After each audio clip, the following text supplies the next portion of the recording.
In my experience and with my background, again, coming out of a very traditional Baptist church, I've experienced the call and response thing. I've experienced, a lot of our hymns, and a lot of them are very great. They were written, in a particular place, and I believe that the mind of God as it unfolds, or as we get to walk into it, or in sequence of what He's doing in our time, that there's always a thought that He's trying to get over to us. True. So a particular theme or a particular song that's good for a particular generation or good for a particular time. I notice in the scriptures that when Moses and his people were in a particular place, they sang a song that was conducive to that place. True. But it would be real kind of crazy to be free and still be singing a slavery song. Mm-hmm. So I believe that what God will do is give us a song for where we are and for what He's trying to get over to us in a particular place. In my experience, out of tradition, things were done and things were said that I believe kind of leaves people in a weird place, because this is not really my experience right now, but I'm singing and it's bringing about an emotional place in me that's really not true. So it keeps me to the place where I say, okay, well, church is painful, or my experience in singing and responding and worshiping and everything with my God is painful. It's all rooted in pain, where I'm really in my life, I'm at a place where I'm starting to experience some victory. Yes. So I believe that there has to be a song for the place that I'm at in my life and the place where God has me, where if it's the person that wrote Precious Lord Take My Hand, I'm sure that he meant that. Yeah. At that particular time, if my history serves me correctly, he had just lost his wife. There was some type of accident at sea. So yeah, Precious Lord, take my hand, lead me on. But once I get to that place where God has healed me, is there a song about healing? Mm-hmm. Is there a song about the other side of it? Well, the thing that I'm excited about, and I'm twice your age, I'm excited about always bringing history forward. Mm-hmm. And you probably will have noted that when I am listening for the song of the Lord and catching the song of the Lord, I'm always trying to connect the past to the present and reaching for the future at the same time. Because I think our past is real important. I appreciate the idea of the Dr. Watts, like you were talking about. I appreciate the slave hollers. Right. I appreciate our history as African Americans in this country, having come here as slaves, brought here from Africa, and how we responded to that. We responded to that as best we could.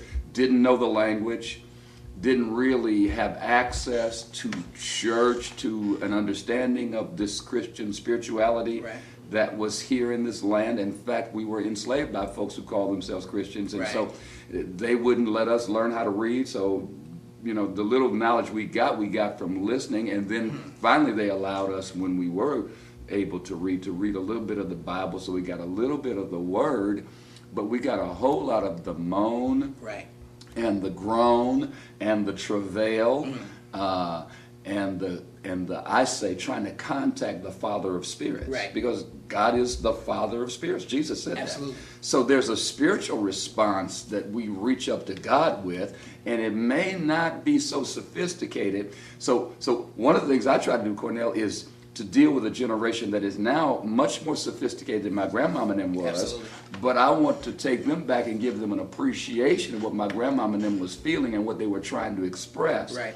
But at the same time, what I find invariably as I do that, God will give me a hook that connects the past to the present. Because I've been blessed to be in a relationship with guys like yourself. You're 29, I'm 60, getting ready to be 61. So it's a mutually beneficial relationship, because I respect you, you respect me. And one of the sure signs of respect is that I listen to you. And so you listen to me, I listen to you. I learn from you, you learn from me. So you know how to bring that J. Moss kind of sound, and you know how to bring that R&B kind of thing. All of that is, you're very good at that. You write in that genre and are excellent in writing and performing that music. Young folk are waiting to hear that sound. So I'm wise if I connect up with you and allow you full expression in the thing that God has used me to help create, that Healing Song Service. So our Healing Song Service is unique in that we might pick up a Dr. Watts. Healing Song Service before this last one, you got the moaning and we cut the music. It was an a cappella kind of thing. If you stepped in the door, you'd be wondering, what of expression is this? And yet that thing morphed into something that had loud guitar and whatever. Right.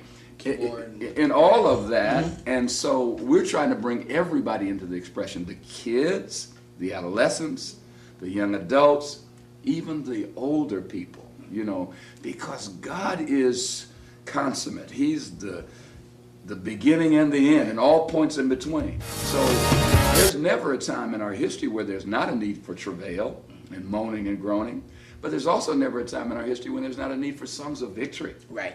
You know, both of those things are going on always at the same time. Right. And I think we need to be able to express all He is of it. holy.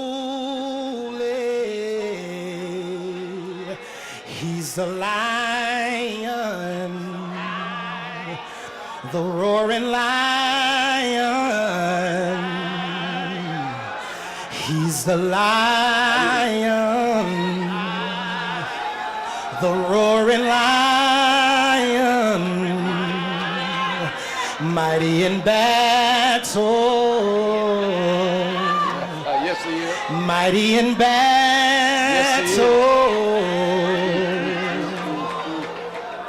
Holy One, Holy One, Holy One, Holy One, Mighty One, Mighty One, Holy One, Holy One, Mighty One,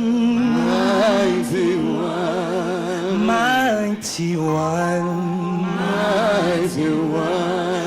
Righteous One, Righteous One, Righteous One, Righteous One, Holy One, Holy One, Holy One, Holy One, Righteous One, Righteous One, Righteous One, Righteous One, Awesome One, Awesome One, Awesome One, Awesome One, Awesome One, Awesome One, Awesome One, Awesome One, Holy One,